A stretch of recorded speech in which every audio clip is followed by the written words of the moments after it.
آیا عسکری هم بازی رفت بودی هم بازی برگشت داماش، چطور دیدی بازی امروز رو؟ با عرض سلام خدمت شما و همکارانتون. خب بله بازی رفت خدا رو شکر. داماش تونست با نتیجه خوبی، همین که تو زمین خودش گل نخورد، تونست با نتیجه خوبی 2-0 ببره و امروز هم خیلی منطقی بازی کرد و باید هم اینجوری بازی میکرد و خدا رو شکر صعود کرد و تبریک میگم به هواداره خوب و متعصب داماش گیلان. بعد آینده این تیم رو چطور می‌بینی؟ والا ببین، من تو چند تا تیم گیلانی بازی کردم. یه ذره مسئولین باید به فکر این تیما باشن. واقعا حیف این هوادار، واقعا تیمای پرطرفداری داره این استان.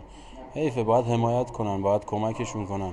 من بهتون قول میدم، من این تیم داماشو با این هوادار و با این سرمربی کاربلد اگه نگهش دارن و بتونن لحاظ مالی بودجه‌ای در نظر بگیرن که این تیم واقعا ساپورت بشه، من مطمئنم سال بعد، چون پتانسیل این کارو داره، چون داماش واقعا جایگاهش اینجا نیست. داماش یه زمانی غولای ایران رو شکست میداد، پرسپولیس، استقلال، همه رو میبرد. جایگاه داماش خیلی بالاتر از این حرفاست. انشالله که مسئولین و دستاندرکاران استان دست به دست هم بدن و بتونن یه تیم قوی رای مسابقات لیگی کنن.